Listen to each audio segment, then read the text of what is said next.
thank you all for coming here. I want to let you know that this is the second time that we've convened the TAPAS group in a public setting. The first last year was at Copia, and we were surprised to see the turnout. It was a very good turnout. So we thought, well, we need to bring it to San Francisco. We thought Fort Mason, having hosted many events, would be an obvious place to do a Spanish varietal event. And so in the last year, we basically have focused our attention here. We have expanded our membership to at least twice what we were last year. The turnout here has been fantastic for the trade component, as well as later on this afternoon for the consumer component. We've become more identified in our name and our membership, and the only thing Jeff hasn't done yet is develop a hand signal for tapeños. Not exactly what we're going to do there, but I hope we're going to work on it. I'm here to... Okay, excellent, thank you. So I'm here to talk to you a little bit about Albarino. Before I do so, though, let me just mention a few things about myself. On my mother's side, we're from Spain. The name Bokisch doesn't suggest that at all. That's a Czech name.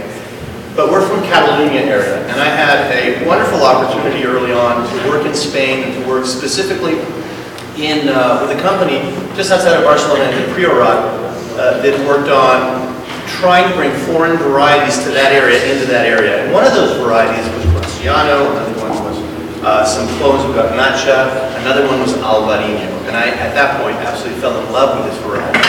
That was in 1992. I traveled to different parts of Spain with my wife, and lo and behold, we started seeing this variety popping up in areas that weren't traditional to its origin.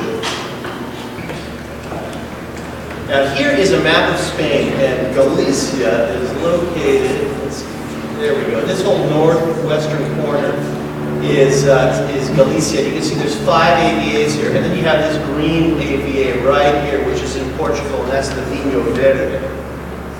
This is a close-up of the first AVA that ever occurred in the Galicia area, which is the Rías Baixas. It has many different split areas to it. The Minho River is along here. Here's Ribeiro, which is another AVA in Spain that has a lot of Galicia, that has a lot of Albarino. And then you'll notice the border right along here fits nicely into this right along here, because this is the Minho River again. Here's the town of Monção, which will be right about here. And you can see how those two areas fit together. Now, historically, again, this was this whole area that grows Albarino was very segregated from the rest of Spain. Linguistically, the Gallego or Galician language and the Portuguese are related. And it is thought that perhaps, it's funny, if you talk to Galicians, they'll say Albarino is absolutely exclusively our own. It doesn't relate to any other variety. Others, perhaps more poetic wine writers, have connected it to the Riesling that comes from Germany because it kind of looks like a Riesling. Aromatically, it's somewhat similar to a Riesling. And the thought that was that perhaps it got to this area from Germany by Cistercian monks that came in the 11th century. There are those that say, and the name Alba White, Vinho of the Rhine, there are those that say that the name tells the story. Others would say that Albarino actually means Alba, the sunrise, and Vinho is a diminutive to anything that it's added onto, so the small sunrise. So, but in reality, if you let a Galician know that Albarino was not native to them, you probably wouldn't make them too happy. They think it's an autonomous variety, autonomous that comes from that region. There's other varieties that are grown in this region. Historically, we have the Trechaluda, the Loureiro. One of the wines you have in front of you, the Cá del Solo, actually has Trechaluda and Loureiro in it, and we'll discuss that a little bit later. But also, historically, Palomino was grown here. And many hybrids that were theoretically thought to be better for wet, cool climate environments. And so until recently, until probably as early as the 30s and the 40s, you had a blending of many different varieties that made the local wine. The local wine was generally fermented in cement vats and relatively highly oxidized and had these sherry-like components to them.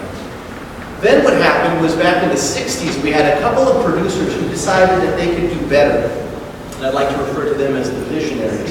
And they include the Marqués de Bizoca, Santiago Ruiz, Gerardo Mendes, Palacio de Fifañez, and Castro Martín. These people, some of them had wineries that dated back to the 1850s, and some of them actually dedicated varietal Albarino done in as good a style as they possibly could do with the technology that they had. But by the 60s, particularly the first winery mentioned there, Markus de Bizoca, this guy started going all over the peninsula with variety labeled Albarino, selling what a wonderful wine this was. At this time, people started playing around with modern winemaking techniques, which was switching to stainless steel, cold fermentation, and the group started growing and growing. And by the 1970s, they got together and they said, we have to start creating a denominación de origen, or an AVA for our region. And they called it Albarino, but it never passed. Finally, the group got bigger and said, you know, we really need to have it geographically oriented, and they called it Vineyards, which is that first AVA that you saw, and it was passed in 1988. Today, there are 5 AVAs, again on the Spanish side, and the Vineyards, of course, that's on the Portuguese side. Today's top producers, not only in terms of quality, but also some in terms of quantity, include Paso de Barantes, Valdamor, Condes de Albaray, Martin Kodaks, and Paso de Señoranes.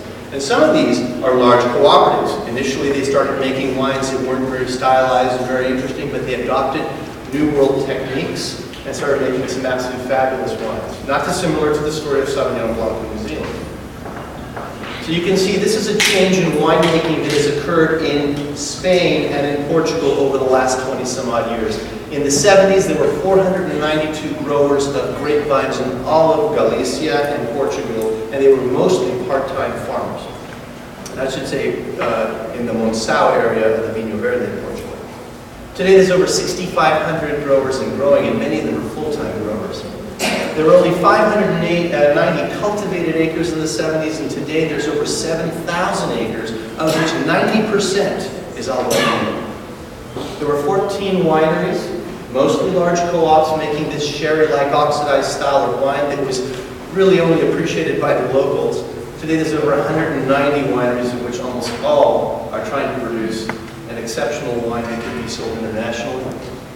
No longer are cement vats used to any extent. It's really stainless steel tank fermentations. Before there was no temperature control. Today there's temperature control and there's control of malolactic. Most producers in California don't use malolactic because of our warmer climates. In the cool regions of Galicia and in the Monção, they use malolactic to soften some of those wines and make them not quite so abrasive. But there's more, because now Albarino is getting to the point in Spain where they're beginning to play around with the use of new oak barrels, not neutral barrels, and also not only just new oak barrels, but oak barrels made out of Galician oak. So there's some real fun stuff going on over there as they try to push the ticket. And why are they pushing the ticket? I think all of us that have played with Albarino know that it's a variety that is long-lived. We have some 2002s in our cellar, one of our first vintages, back just to play around and see how quickly it would oxidize. Beautiful wines. And so the use of oak and the use of some of these other components and attempting to create the stylistic differences is, I think, very important.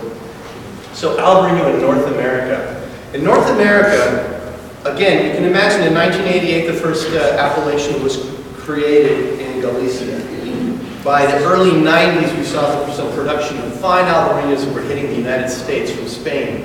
By the early 90s, the very first Albarino was planted that I'm aware of in the Babcock vineyard in the Central Coast. So that was our first commercial vineyard. It wasn't really commercial, but it was the first vineyard Albarino for which a lot of budwood was distributed. And then Havens Winery, Michael Havens, came out with the first commercial Albarino. I believe it was 1999 or 2000.